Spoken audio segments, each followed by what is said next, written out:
as we reflect about generosity and stewardship, I want to ask Mike Peterson if he might approach the microphone and reflect for us. Good morning.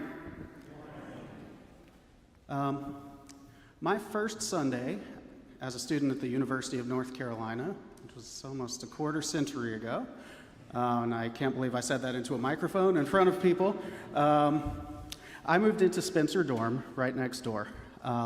If you ever moved anyone into that dorm, all the unloading happens on the far side of the building. I was very excited to be moving in and also exhausted after doing so, and I definitely crashed that night. The next morning, I decided I'd go out and explore campus. It was a Sunday morning, and I walked out the other door to the building and immediately saw in front of me a giant Episcopal church. I had grown up Episcopalian and I had been very active, but was planning on taking the Sunday off. And I looked and I saw the church right outside my door and said, "All right, God, I'll take the hint." So I went back in and put on what I considered church clothes, having grown up very low church, and walked into the 11:15 service as an 18-year-old and said, am I in the right place? It was so much bigger than the church I'd grown up in, and it was a little easy to feel lost when I first walked in. But not more than half an hour into the service, we got to the piece, and the woman sitting next to me turned and said, "Hi, are you a student? Are you new here? Do you know about our campus ministry? Do you know about our other activities?" And my answer to all of the above, yes, no, I'd like to. And so a few days later, I ended up at our campus ministry down the hall, and that shaped a large part of who I became as a college student and beyond.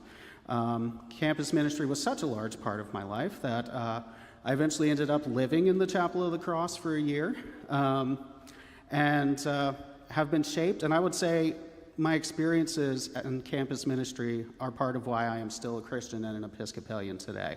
I even recently had the pleasure of having lunch with my former campus minister, who's been gone for 2 decades, but we're still in touch, and it's still a meaningful part of my life. In the time since then, I've had the pleasure of serving as the youth and family minister at the Chapel of the Cross for 6 years.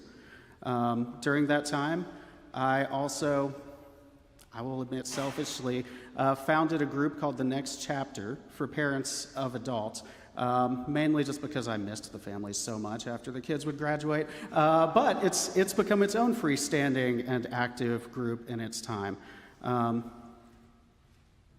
In that time, in my time here as youth minister, I had the gift of becoming a parent, and I got to experience children's chapel and formation and children's choirs, all from a very different and meaningful perspective.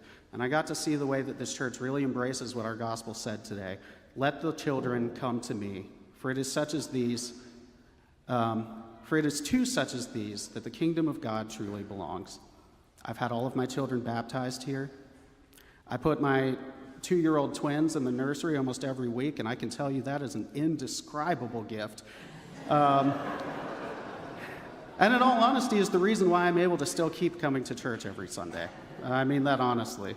In my current role now, I do a lot of community engagement with county leaders and nonprofits, and I barely go anywhere in Orange County without touching an organization with whom the Chapel of the Cross is involved as an outreach partner. Our fingerprints are all across the county. All that is to say that in every generation that I have had in my adult life, the Chapel of the Cross has been part of it. And I've been happy to be a part of that. I will say that having twins and gaining one more child than we ever thought we would have, times are sometimes a little tight, but it was always important to us, to my family, that we support the mission and ministry of the Chapel of the Cross. And part of the reason is that this is one of those rare, truly intergenerational spaces. It's a place where there are people I deeply care about and consider close friends who could be my parents and who could be my children. And they're all people I keep in touch with and care about. This is also a place that benefits from the gifts of wisdom and the lessons of the flaws of many generations that came before. I will also say that as a parishioner and a former staff member, We care about what we give our treasure to, because where your treasure is, that's where your heart is. And I know with full faith that our staff and our vestry are good stewards of that to which we are choosing to give our treasure. I know that that which is entrusted to them will be used wisely, discerningly, and prayerfully, so that we can pass on the best possible future for generations to come. So for all generations that have come before, those that I enjoy now, and those who will come after us, I am grateful to be invited into supporting the mission of this parish by being part of its stewardship and by sharing that which I have with this parish. I invite you to do the same. Thank you.